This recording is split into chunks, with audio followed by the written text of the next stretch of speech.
Very good morning to all of you. Welcome you all in class 11th economics. So in today's class we are going to discuss about the concept or the topic that is demand function. Okay, so demand function. So what is demand function? So basically demand function is the functional relationship between the demand and the factors affecting the demand. Okay, so in today's class we are going to discuss all these concepts, as well as we have also discussed about the different factors and what will impact if there is increase or decrease in demand. So curve will shift either leftward or the rightward. Okay, so let us start with the today's class to understand the concept of the demand function. So it is of two types, individual and the market demand. So let's get started.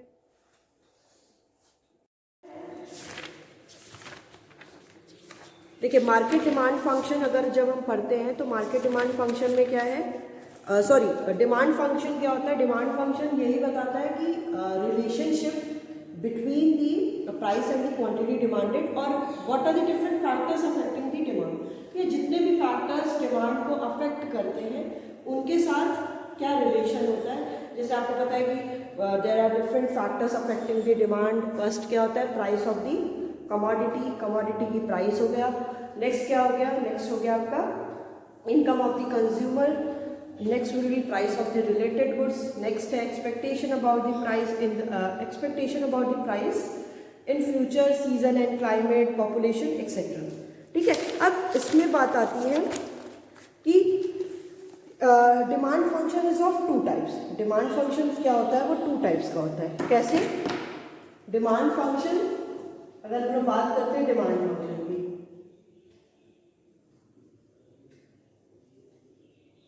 Demand function हो गया आपका to type का। क्या two types हो गया? पहला हो गया individual demand function. Individual demand क्या होती है?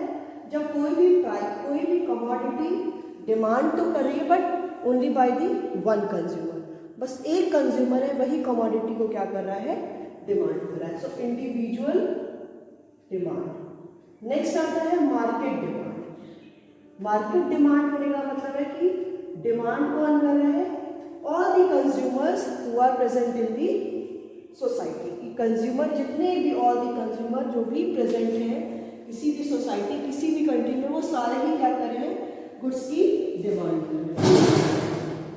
ठीक है, उसको बोलते हैं मार्केट डिमांड। अब बात आती है कि इंडिविजुअल डिमांड फंक्शन क्या होता है और मार्केट डिमांड फंक्शन क्या होता है, मतलब क्या क्या ऐसे फैक्टर्स हैं जो डिमांड को अफेक्ट करते हैं।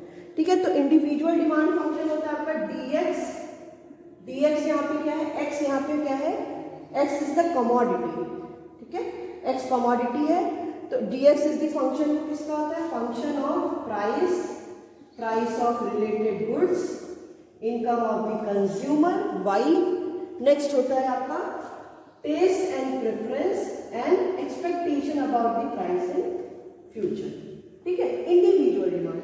फॉर एग्जाम्पल अगर कोई एक सिंगल कंज्यूमर क्या कर रहा है, कमोडिटी की डिमांड कर रहा है, तो उसकी डिमांड किस, ऐसे कौन से ऐसे फैक्टर्स हैं जिनसे उसकी डिमांड क्या होगी, अफेक्टेड होगी। तो उसमें सबसे पहला क्या है कि सबसे पहले वो कमोडिटी की क्या देखेगा, प्राइस देखेगा कि वो कमोडिटी कितने की है।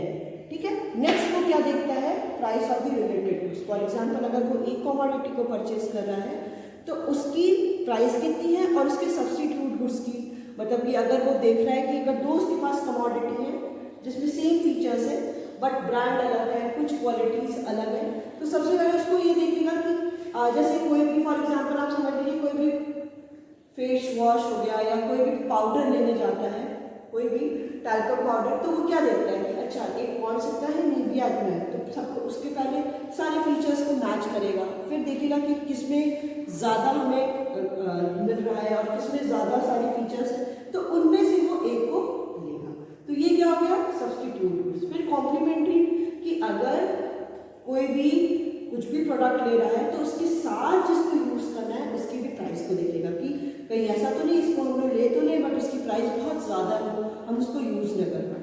तो ये क्या होता है, price of the related goods. Next है वाई क्या है, कंज्यूमर की इनकम ऑफ दी कंज्यूमर की इनकम क्या है, कि किस इनकम से कंज्यूमर किस कमोडिटी को परचेज करेगा। Next will be taste and preference of the consumer, कि कंज्यूमर किस कमोडिटी को वो देखेगा, उसका अपना टेस्ट देखेगा कि किस प्रोडक्ट को वो ज़्यादा क्या कर रहा है, प्रायोरिटी दे रहा है।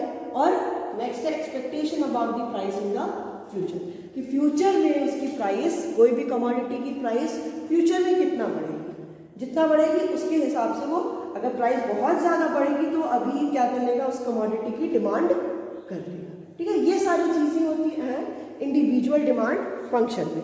इसको वन बाय वन पढ़ेंगे, बट सबसे पहले मार्केट डिमांड फंक्शंस के फैक्टर्स देख लेते हैं कि वो और क्या क्या अफेक्ट करते हैं। ठीक है, इसमें क्या हो गया, मार्केट डिमांड फंक्शन क्या हो गया, DX means demand of the x commodity. Demand of the x commodity किसका फंक्शन होती है, फंक्शन ऑफ द, ये तो सारे सेम होंगे।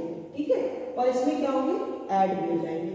तो क्या हो गया, price of the commodity, price of the related goods, income of the consumer, taste and preference of the consumer, expectation about the price in future, फिर क्या हो जाएगा, साइज ऑफ पॉपुलेशन, कि पॉपुलेशन की साइज कितनी है, फिर क्या हो गया, डिस्ट्रीब्यूशन ऑफ इनकम, जिसको हम वाईडी लेते हैं। डिस्ट्रीब्यूशन ऑफ इनकम मतलब जो भी इनकम किसमें डिस्ट्रीब्यूट हो रही है, डिफरेंट फैक्टर्स ऑफ प्रोडक्शन में, land, labour, capital and entrepreneur, उनको कितना डिस्ट्रीब्यूशन हो रहा है। और लास्ट है that is season and climate. ठीक है, तो ये ऐसे फैक्टर्स हैं जो मार्केट के डिमांड को, मतलब टोटल डिमांड को क्या करते हैं, अफेक्ट करते हैं। मार्केट डिमांड, एक आपका 1 मार्क का MCQ भी आएगा कि इसमें क्या होगा, माइक्रो इकोनॉमिक्स में देखिए मार्केट डिमांड। ठीक है, एग्रीगेट डिमांड, अगर इन क्वेश्चन में कभी आपके क्वेश्चन में आ गया एग्रीगेट डिमांड आएगा तो वो आपका मैक्रो इकोनॉमिक्स वेरिएबल होगा, बट ये मार्केट की डिमांड है तो वो क्या होगा, आपका माइक्रो इकोनॉमिक्स वेरिएबल होगा। ठीक है, तो इंडिविजुअल डिमांड क्या हो गया, फिर से समझिए, इंडिविजुअल डिमांड मतलब कोई भी कंज्यूमर है, मतलब for example I am a consumer, मैं किसी भी कमोडिटी की, मुझे कोई भी कमोडिटी चाहिए। ठीक है, मुझे अ कप ऑफ कॉफ़ी चाहिए, मतलब अगर हम मेरे को कॉफ़ी का एक पैकेट चाहिए नेस्कैफे का, तो डिमांड है, यहाँ पे डिमांड हो गई किसकी, एक्सलीस coffee.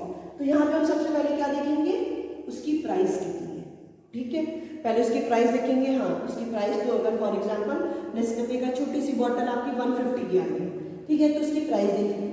Price of the related goods, उससे रिलेटेड गुड्स की क्या है, मतलब फिर हम उसके रिलेटेड गुड्स क्या हो गया, कि हो सकता है कि हम ब्रुक बॉन्ड देख रहे हो, टाटा टी देख रहे हो, या हम लोग देख सकते हैं कि कोई और कंपनी की कॉफ़ी कितनी है, ब्रू, उसकी प्राइस कितनी है, वो देख लिया। फिर इनकम ऑफ द कंज्यूमर, फिर हम ये भी देखेंगे कि क्या मेरी इतनी इनकम है कि हम उस कॉफ़ी को अफोर्ड कर सकते हैं या नहीं कर सकते। फिर टेस्ट एंड प्रेफरेंस, फिर मेरा टेस्ट एंड प्रेफरेंस की मेरे को कॉफ़ी ज़्यादा पसंद है या नहीं, मैं प्रेफर कर रही हूँ कि नहीं। फिर expectation about the price in future, for example अभी वो बॉटल 150 की है, इन फ्यूचर वो प्राइस इसकी, मुझे पता चला कि प्राइस उसकी नेक्स्ट मंथ और नेक्स्ट वीक इसकी प्राइस वही सेम बॉटल 200 में मिलेगी। तो एक्सपेक्टेशन अगर प्राइस है कि वो बढ़ेगी ही बढ़ेगी, तो हम क्या करेंगे, अभी इसकी डिमांड ज़्यादा करेंगे। बट अगर लगेगा कि प्राइस तो इसकी कम हो जाएगी तो हम डिमांड इसकी कम करेंगे। ये सारे क्या हो जाते हैं, इंडिविजुअल डिमांड फंक्शन होते हैं। नेक्स्ट आता है market demand function. Market demand function होने का मतलब है कि DX, demand of the x commodity क्या है, फंक्शन ऑफ वही सेम सारे चीज़, बट यहाँ पे जो डिमांड हो रही है वो बस मैं ही नहीं कर रही हूँ, पूरे जितने भी सोसाइटी में, जितने भी कंट्री में जितने भी लोग हैं, वो उस एरिया में वो कितनी डिमांड करें कमोडिटी। फिर नेक्स्ट है साइज ऑफ द पॉपुलेशन, की पॉपुलेशन कितनी होगी उसके हिसाब से। डिस्ट्रीब्यूशन ऑफ इनकम, इनकम का जो भी डिस्ट्रीब्यूशन है वो कैसे हो रहा है। और सीजन एंड क्लाइमेट, मतलब अगर फेवरेबल सीजन होगा किसी भी कमोडिटी के फेवर में तो उसकी डिमांड क्या होगी, ज़्यादा होगी। अगर अनफेवरेबल सिचुएशन होगी और अनफेवरेबल क्या बोलते हैं कि कंडीशन और सीजन होगा, क्लाइमेट होगा, तो उसकी डिमांड क्या होगी, वो कम होगी। ठीक है, ये हो गया। अब क्या करना है हमें, वन बाय वन इनको डिस्कस करना है। तो let us start with the individual demand function. Individual demand function का सबसे पहला है कि रिलेशन हम लोग किसका पढ़ेंगे, डिमांड और प्राइस का। नेक्स्ट पढ़ेंगे डिमांड और प्राइस और related goods. Next income of the consumer, फिर next taste and preference and expectation about the price in the future. और इसका तो ये सारे सेम ही हो जाएंगे, यहाँ तक सेम है। फिर हमें डिमांड ऑफ द कमोडिटी है, size of the population, distribution of income and the season and the climate. ये सारे रिलेशन हम लोग इसको डायग्राम के साथ पढ़ते हैं, क्योंकि जब डायग्राम बनाते हैं तो वो क्या होती है, चीज़ें ज़्यादा क्लियर होती जाएंगी। ठीक है, तो सबसे पहला तो पढ़ने की कोई ज़रूरत नहीं है, अगर कोई प्रॉब्लम है तो आई कैन डिस्कस। सबसे पहला वाला तो वही हो जाता है कि जो लॉ ऑफ डिमांड है कि जैसे ही प्राइस क्या होती है कमोडिटी की इंक्रीज करती है, demand of the commodity decrease कर जाती है। ठीक है,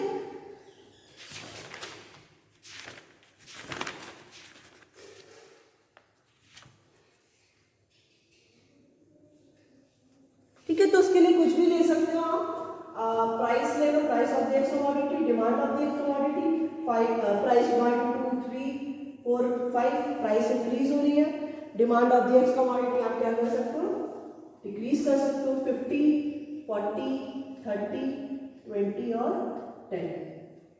ठीक है, तो ये रिलेशन किसका बता रहा है, सबसे पहला किसके साथ, प्राइस और डिमांड के साथ।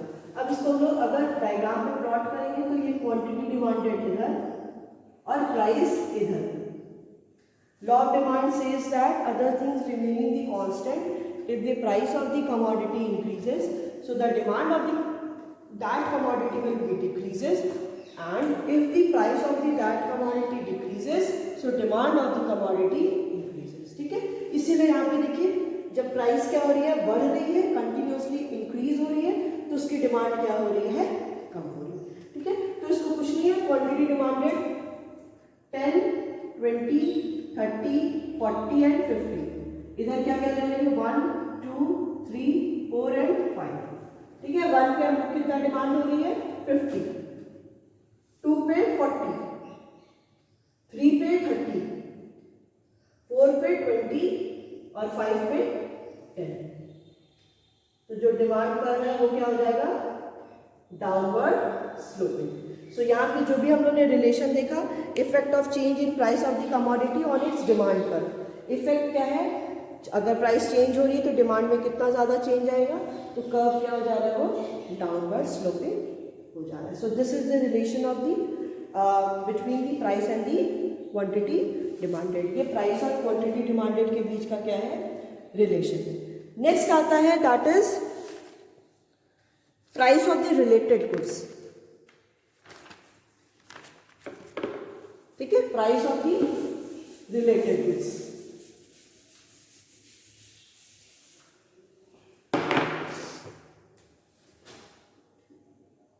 प्राइस ऑफ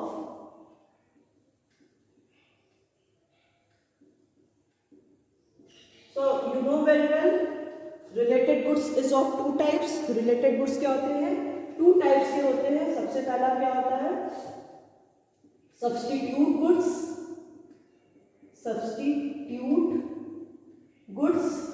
नेक्स्ट होता है आपका complementary goods, complementary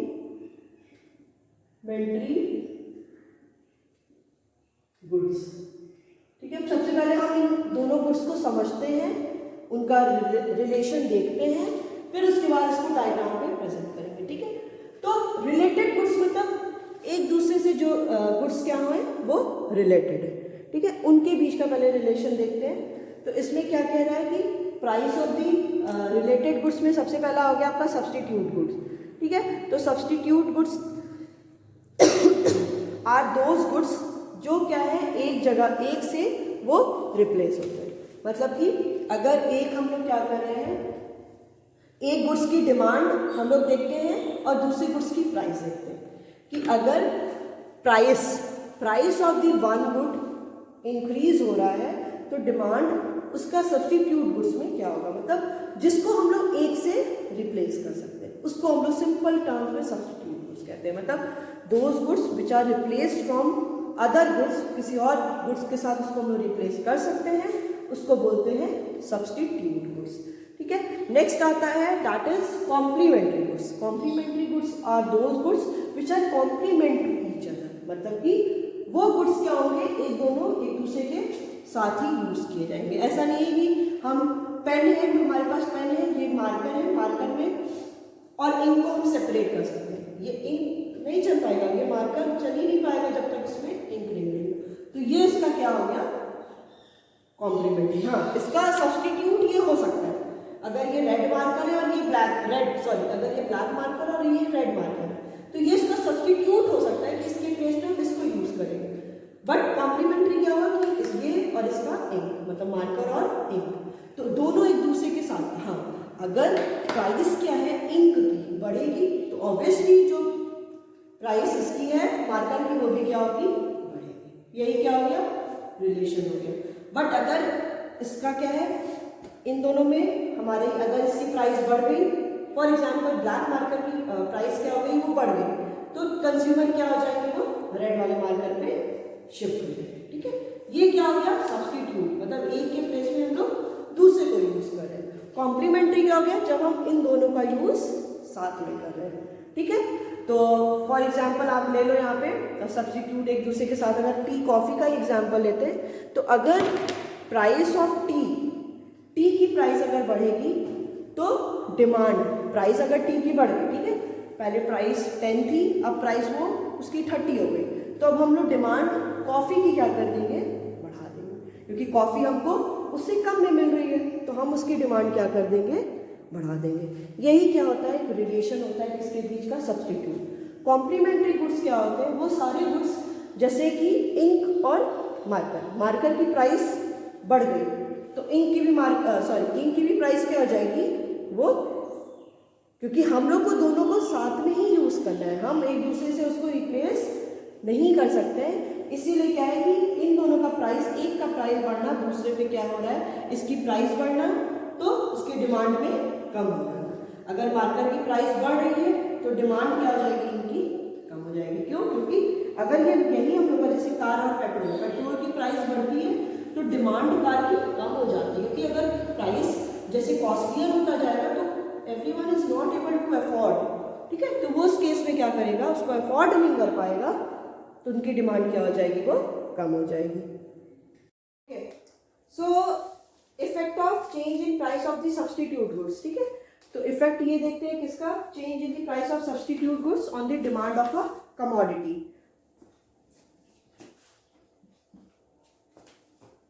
effect of change in price of substitute goods। ठीक है, सो अगर हम लोग प्राइस देखते हैं सब्स्टिट्यूट गुड्स का तो फर्स्ट केस होगा कि if the price in the price of the one good. ठीक है, अगर प्राइस क्या है वन गुड की, for example the price of coffee, price of coffee क्या हो रही है, इंक्रीज कर रही है। ठीक है, कॉफी की प्राइस क्या हो गई है, वो कॉफी की प्राइस इंक्रीज कर रही है। तो अब जो सब्स्टिट्यूट गुड्स का मतलब होता है कि एक की प्राइस और दूसरे की डिमांड। ठीक है, तो प्राइस अगर कॉफी की इंक्रीज कर रही है तो हम लोग क्या करेंगे, हम लोग उसके सब्स्टिट्यूट पे जाएंगे। उसका सब्स्टिट्यूट क्या है, हमारे पास टी है। ठीक है, तो अब यहाँ पे डिमांड क्या हो जाएगी कॉफी की,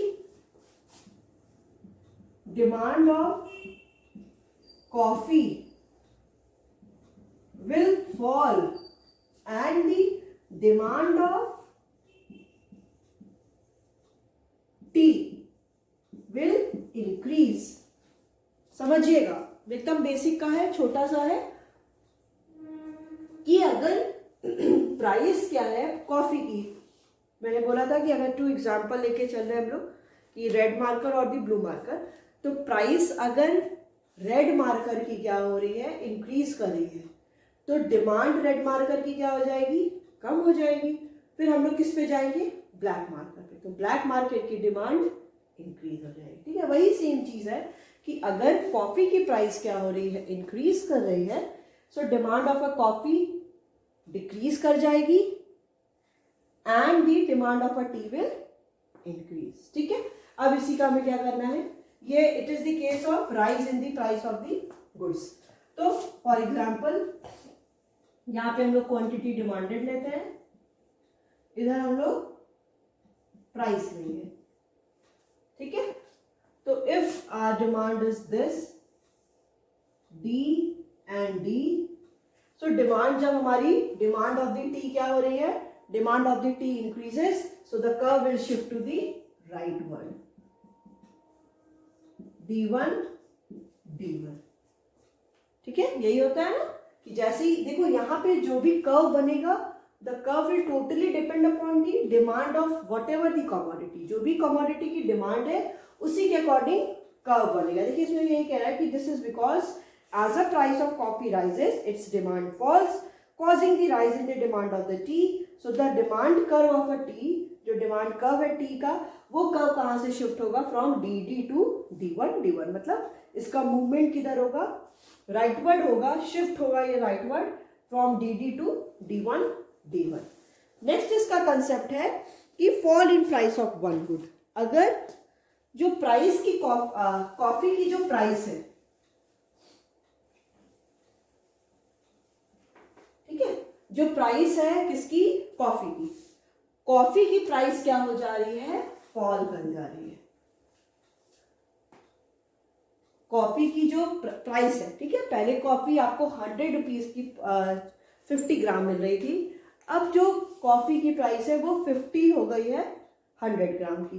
तो इससे डिमांड कॉफी की क्या हो जाएगी, डिमांड जो कॉफी की है वो इंक्रीज कर जाएगी। क्यों, क्योंकि पहले वो हम लोग को कॉस्टलियर मिल रहा था, अब वो हम लोग को क्या मिल रहा है, चीपर मिल रहा है। जैसे ये चीपर मिलेगा तो डिमांड जो टी की है वो क्या हो जाएगी, फॉल कर जाएगी। क्यों, क्योंकि हम लोग अब कॉफी की ही डिमांड करेंगे, क्योंकि कॉफी हमको वही सेम कॉफी हमें कम प्राइस में मिल रहा है। तो इसका क्या मतलब हो गया कि हमारी जो डिमांड है टी की वो क्या हो जाएगी, फॉल हो जाएगी। और जैसे ही डिमांड जो होती है आपकी टी की फॉल करेगी, कोई भी कमोडिटी की डिमांड फॉल करती है, तो कर्व किधर शिफ्ट होता है, लेफ्टवर्ड, ठीक है। सो फॉर एग्जांपल अगर ये कर्व डी डी कर्व दिया है, so the curve will shift to the leftward as the D2 D2, ठीक, सिंपल सा है। अब इसी में होता है कि इसी में जो रिलेशन होता है, अगर रिलेशन पढ़ते हैं सब्स्टिट्यूट गुड में तो पॉजिटिव होता है। क्यों, क्योंकि प्राइस ऑफ कॉफी फॉल करिए तो डिमांड ऑफ टी भी फॉल करिए, और उस वाले केस में क्या था, प्राइस ऑफ कॉफी इंक्रीज करेगी तो डिमांड ऑफ टी भी इंक्रीज करेगी। ये आपका केस है effect of change in the price of the substitute goods का, कि सब्स्टिट्यूट गुड्स के केस में क्या होगा। अब नेक्स्ट आते हैं effect of change in price of the complementary goods, कि जो कॉम्प्लीमेंट्री गुड्स होते हैं, मतलब जिसका यूज हम लोग क्या करते हैं, एक साथ करते हैं, मतलब एक के एब्सेंस में हम दूसरे का यूज नहीं कर सकते, उस केस में क्या होगा। So effect of change in price of the complementary goods.